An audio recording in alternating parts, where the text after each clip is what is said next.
Magandang araw, Diarista. I'm Sean Cobriros at sa video na to, mag-unbox tayo ng mga package from Lazada.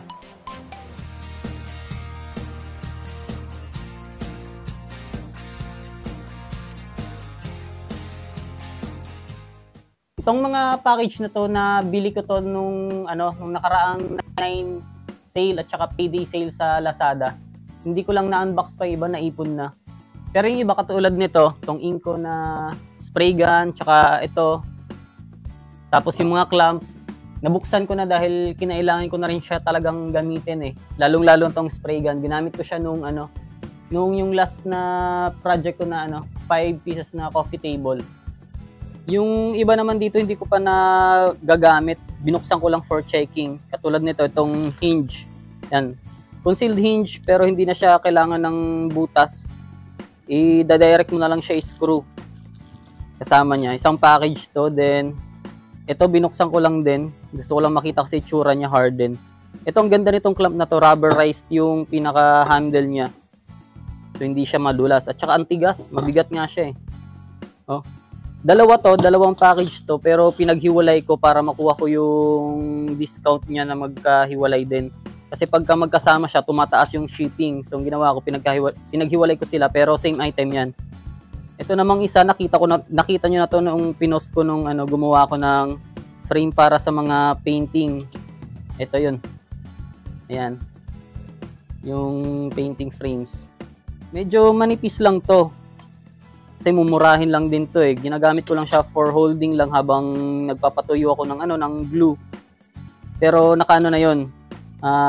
Ini-screw ko na siya. Ito nung nabili ko to, nasa 1,100 lang. Pero ang regular price nito is 1,400.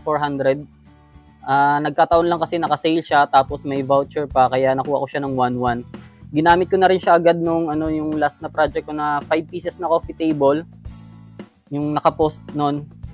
Yan, sa ko pa lang siya nagagamit sa lacquer type na na finish, yung sanding sealer tsaka clear gloss lacquer.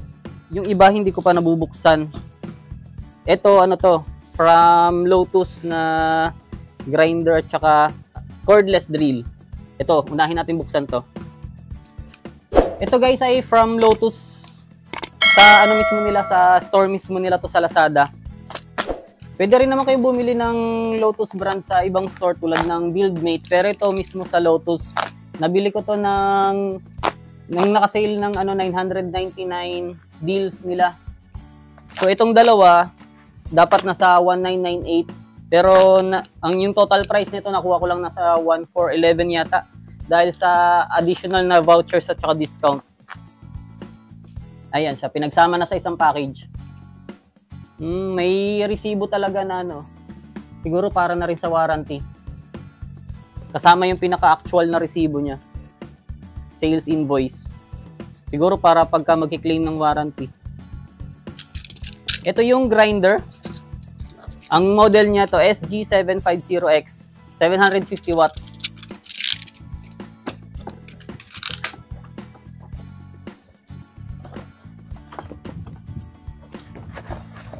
Ito yung kasama sa package, yung manual syempre. Tapos may extra na carbon brush na carbon. Tapos yung pangtanggal ng bala. Guard. Blade guard. May kasama siyang diamond cutter blade. At saka may nakita pa ako isa. Ayun. Pang metal. 2 blade yung kasama niya. Hindi ko nabubuksan kasi hindi ko pa naman siya gagamitin para hindi ma-expose sa hangin, hindi agad mangalawang. Tapos ayun, Allen wrench.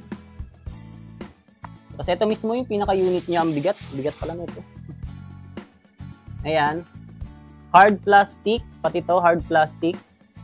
Aluminum metal. Itong part na to metal. Nandito yung pang-lock niya nakalagay. Ang switch nito nasa likod. Di kita, maitim. Ayun. Ayan yung switch niya. Testing ko kung naandar.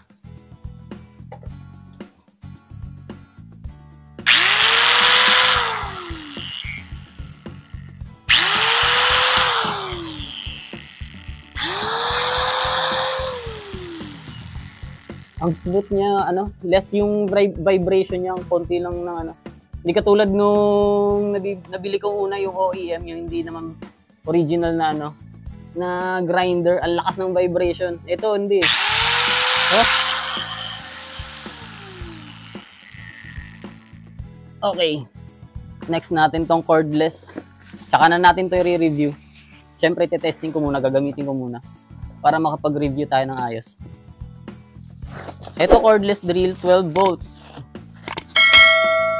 LTDD12, 30 VLI, 12 volts. Drill and driver.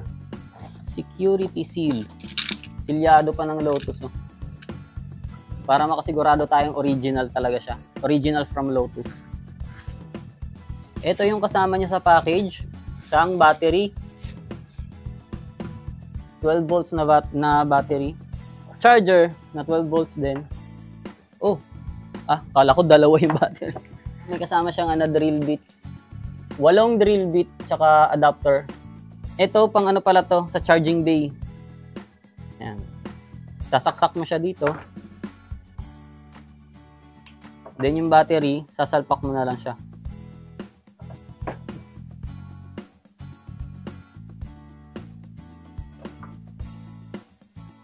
Tapos yung manual. Ito yung pinaka-unit. Bigat din. Ang ganda. Ang ganda ng kulay. Tsaka mabigat siya, wala pa yung battery, yung bigat mo. Halata mong heavy duty siya. Forward and reverse. Tapos yung clutch hanggang 20. Hanggang 20 yung clutch niya. Tapos for drilling, ayan drill. Ito drill. Testing natin kung umaandar, kung may ano naman to, charge naman to eh.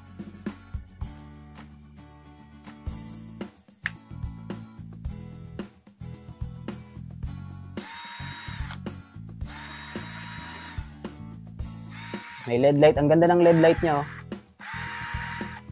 Isang speed lang siya, walang variation sa speed. Test natin yung clutch. Ayan yung clutch, yung natunog. Okay, next tayo. Ito, gusto kong i-flex to eh. Ang ganda kasi niya. Nabuksan ko na yung isang package. Ito pa yung isa. Pero same lang to, same item lang to. Ang ganda kasi ng pagkakagawa nitong Harden. Ayan o. Unang-una sa lahat, ang nagustuhan ko dito, itong pinaka-rubber grip niya. Yan, hindi madulas. Ang sarap hawakan, no? Tapos, ito, parang heavy duty yung bakal na ginamit dito. Saka ito. Tapos, yung yung panglak sa kanya, malalalim. Hindi basta-basta agad to mapupudpud. Kasi meron akong nabaling generic. Hindi nagtagal, dumulas na agad eh. Nawawala agad yung grip niya. Ginawa ko, inanuhan ko pa ng hacksaw para bumalik yung lock. Tapos yung ito, hindi madulas. May mga, ayun, parang bilog-bilog. Kakapit talaga siya sa kahoy. Although, naglalagay naman talaga ako ng sapin pa na kahoy. Hindi direct dun sa mismong ginagamit kong workpiece. Mas maiwasan yung pagdulas nito. Harden. Naka pa sa kanya pangalan, Harden. 250 mm yung haba. So yun, dalawa yung binili ko nito. Next natin ito. Ito, nakita nyo na to eh. Manipis lang ang material nito. 90 degrees angle clamp. Ginagamit ko lang to pang pang hold lang para may hahawak lang sa kahoy habang inaano ko siya, finifix ko siya ng brad nail at saka screw ng black screw. Tsaka ko na siya tinatanggal kapag alam kong tuyo na yung pinaka-glue. 4 to, isang package, 4 na piraso na. Yan. Malaking bagay din. Mula nung nag-umpisa ako sa woodworking, iisang piraso lang yung ginagamit kong screwdriver bit para sa cordless drill ko. Ito lang yun, oh. Pudpud na nga. Mula nag-umpisa ko, ito lang talaga ginagamit ko. Marami akong ganito, pero malalambot. Ito lang yung pinakamatigas. Ginagamit ko na rin itong pang countersink. Ito na rin ginagamit ko sa kanya. Kaya naman, ito, bumili ako ng additional na screwdriver bit. Iba-ibang size to. Ito pala.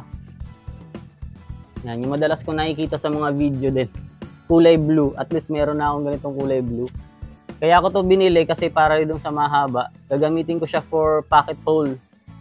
Kailangan kasi 'di ba pagka gagamit tayo ng pocket hole joinery, yung mahabang screwdriver bit. So ito, maraming size mula sa pinakamaliit.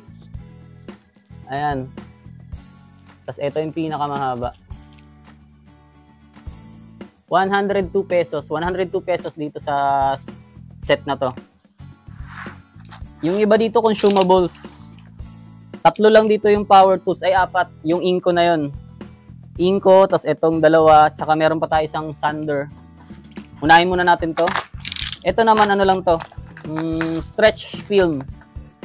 Ginagamit ko syempre pambalot kapag magdi-deliver na ako ng mga commission project. Pag tapos na, binabalot ko siya parang katulad nung yun. Ano, water jug rack. Syempre binabalot ko pa yan para mas presentable naman sa client. Mas professional tingnan kapag nakabalot. 10 inches, sa pagkakaalala ko 10 inches. Ang ginagamit ko kasi yung mas mahaba. Ito yung madalas kong ginagamit, so paubos na siya. Bumili ako ng mas maliit kasi para sa mas maliliit na items din. Tapos ito, bubble wrap. Yan ginagamit kong pangbalot sa mga items. Bigat. Screw to screw. Ito muna. Ay hindi, ito na muna. Itong mga items na to, kaya ako to binili kasi nakita ko sa Lazada naka-sale. Yung iba dito hindi pa ko pa magagamit agad-agad, katulad ng mga hinge na yon. Pero nakita kong sale, since magagamit ko rin naman yung balang araw, binili ko na rin. Black screw. Meron pa naman akong stock ng black screw. Pero nakita ko siya, 60 plus lang to. May kasama siyang handle, cabinet sa pinto, sa mga drawers or di ka sa sa pinto ng cabinet, ganyan. Simple lang, silver na straight lang. 5 pieces.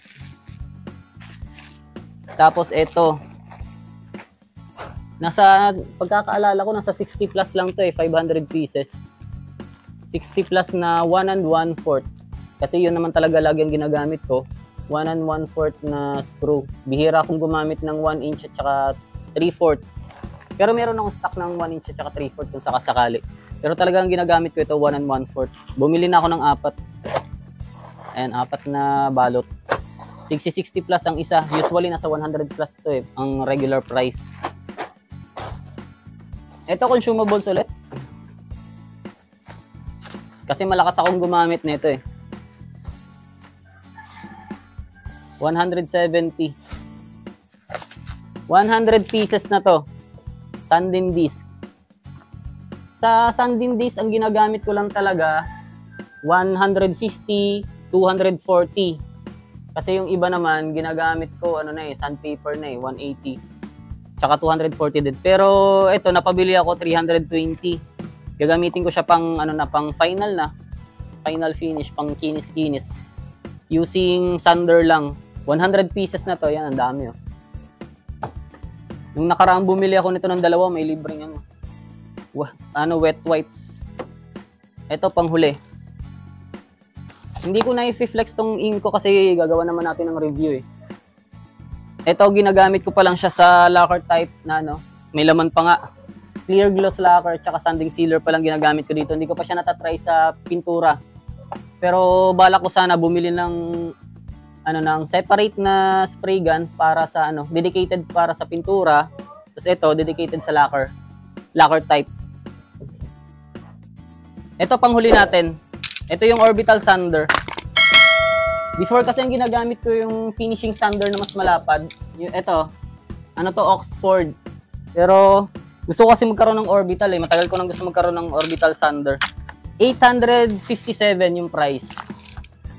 Ganda ng pagkakarap nito. Kahit ibaldog to ng ibaldog, hindi masisira yung loob. Pwedeng gawing unanda. Ang brand nito ay Mace. Yan, Mace. Ganda ng kulay, pula. Bigat. MTRS 300. yung model. 300 watts, 200 volts, 50 or 60 hertz yung frequency, 1,200 12,000 pala, 12,000 rotation per minute. Ito kasama niya dust collector. Manual syempre. May libreng 5 inches pala to. Sample na disc. Manual. Tapos yung unit, wala na. 5 inch. 5 inch yung pad niya. Yung dust collector, dito yan. Yan, sinasalpak lang para mag-lock. On-off lang. Wala siyang variable speed. Kala ko may variable speed, wala. Wala pala. Bilog yung saksakan niya.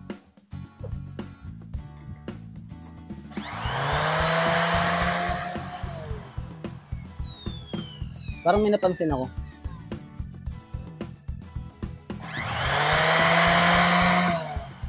Soft start. Hindi siya katulad nung parang sa grinder na pag inon mo ang bilis agad. Ito soft start. Dahan-dahan. Para mas makita niya. Velcro yan. Nadikit lang. Didikit nyo lang. Gagamit yun ng velcro na sanding disc. Marami niyan sa Lazada.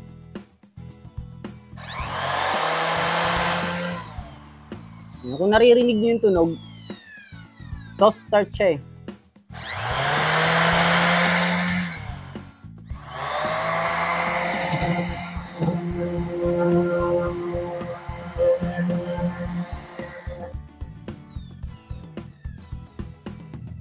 Ayan siya. Malakas. Malakas siya. Para na ring sander, para na ring grinder.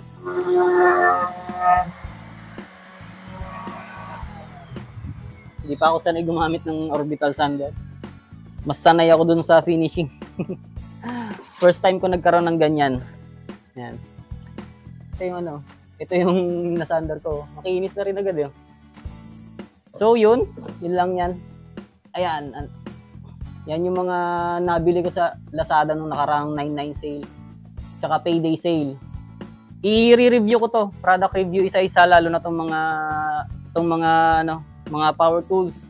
Pati na rin yung ibang power tools ko na hindi ko pa na-review, mag-upload ako. So make sure naka-subscribe po kayo at abangan nyo lang yung mga upcoming videos ko kasi marami na akong video na nakaantabay.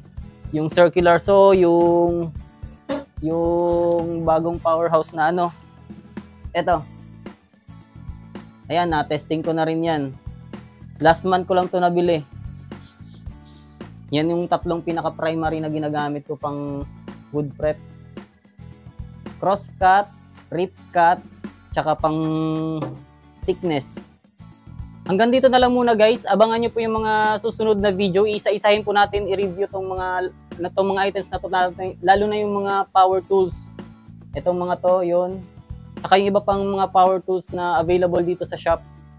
Medyo natagalan lang ako mag-upload ng mga nakarang buwan dahil naging busy ako sa mga projects. Make sure po na nakasubscribe po kayo sa channel tsaka naka-on din po yung notification bell para updated po kayo sa mga next video na gagawin po natin.